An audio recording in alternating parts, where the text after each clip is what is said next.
নমস্কার, সুচিত্রাস কিচেনে আপনাদের সবাইকে স্বাগত। আমার আজকের রেসিপি অ্যাসামিস ফেমাস মাছের টেঙা।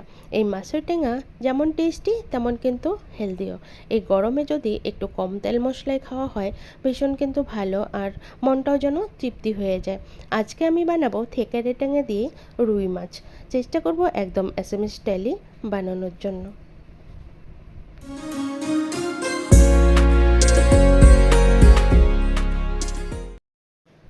সবার প্রথমে আমি এখানে 6 পিস রুই মাছ নিয়ে নিয়েছি। এখানে হাফ চামচ লবণ, হলুদ আর একটু তেল দিয়ে ভালো করে একটা মাছের ম্যারিনেট করে নেব।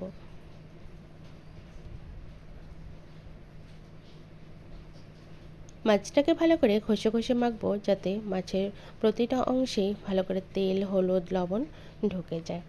তেল দেওয়ার জন্য মাছটা কিন্তু একদম স্মুথ হয়ে যায়, যেহেতু মাছে এক্সট্রা জল নেই। মাছটা ভালো করে মাখানো হয়ে গেলেই আমি কিছুক্ষণ পরেই কড়াই বসিয়ে দেবো। কড়াইতে দিয়ে দেবো সর্ষের তেল। রান্নাটা যেহেতু সর্ষের তেলেই হবে। তেলটা ভালো করে ধোয়া উঠলে আমি এখানে মাছ দিয়ে দেব। তেল থেকে কিন্তু ধোয়া উঠছে, এবার একে একে মাছগুলো দিয়ে দেব। মাছটাকে দিয়ে উল্টে পাল্টে একটু লাল করে ভেজে নেব। একটা সাইড ভাজা হয়ে গেলে উল্টে আমি অপর সাইডটাকেও ভেজে তুলে নেব।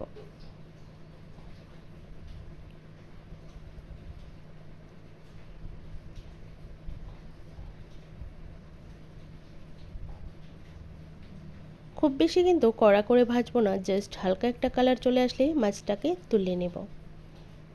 সেম একইভাবে আর তিনটে মাছটাকেও একটু ভেজে নেব।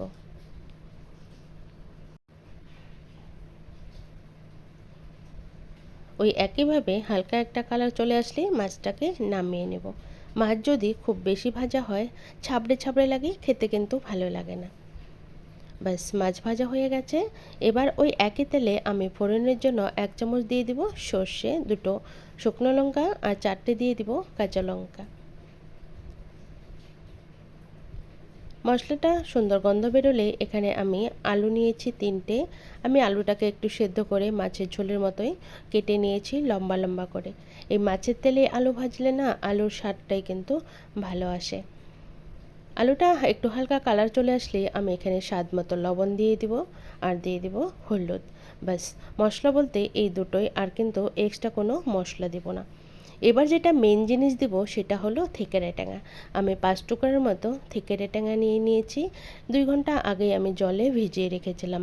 এতে করে এর কালারটা খুব সুন্দর হয়, আর সম্পূর্ণ টকটাই কিন্তু চলে আসে। এই থেকেরে টেঙার জলটাকে দিয়ে একটু সময় কষিয়ে নেব। 1-1.5 মিনিটের মতো কষানো হয়ে গেলে আমি এখানে জল দিয়ে দেব। এতটাই কম তেল মশলা যে এই গরমে খেলে কিন্তু মনটা তৃপ্তি হয়ে যায়, আর খাওয়াটাও হেলদি।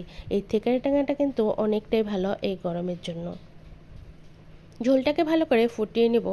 আলুটা সেদ্ধ হয়ে গেলেই কিন্তু আমাদের ঝোল কিন্তু কমপ্লিট হয়ে যাবে। ঝোলে বলক চলে আসছে, এবার এভাবেই এটাকে রেখে দেবো যতক্ষণ না পর্যন্ত আলুটা গলে যায়। আলুটা গলে গেলে আমি আলু কয়েকটা একদম গালিয়ে দেব। এতে করে ঝোলটা টেস্ট হবে আর ঝোলটা একটু ঘন ঘন হয়ে যাবে। কিছু মানুষই কিন্তু আলু একদম সেদ্ধ করে একদম ম্যাশি করে দেয়।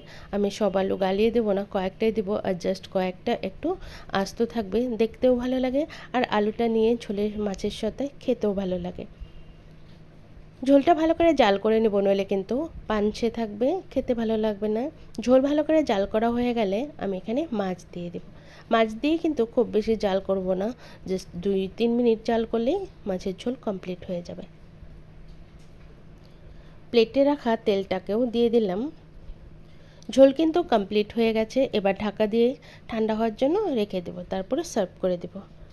দেখুন আমাদের মাছের টেঙা একদম রেডি হয়ে গেছে, আমি সার্ভ করে দিলাম। আজকের এই অ্যাসামিস স্টাইলে মাছের টেঙা কেমন হয়েছে অবশ্যই জানাবেন। যদি ভালো লেগে থাকে একটা লাইক করার অনুরোধ রইল। আর এভাবেই আপনারাও কিন্তু বানিয়ে খাবেন, ভীষণ ভালো লাগে। এই গরমে এটা খাওয়া শরীরের জন্য ভালো। আমার চ্যানেলে নতুন বন্ধু হয়ে থাকলে চ্যানেলটাকে সাবস্ক্রাইব করার অনুরোধ রইল। পাশে থাকা বেল আইকন অবশ্যই প্রেস করে দিবেন, কারণ আমি চ্যানেলে যখনই কোনো নতুন রেসিপি দেব আপনারা নোটিফিকেশন পেয়ে যাবেন। আবারও হাজির হয়ে যাব অন্য কোনো রেসিপি নিয়ে।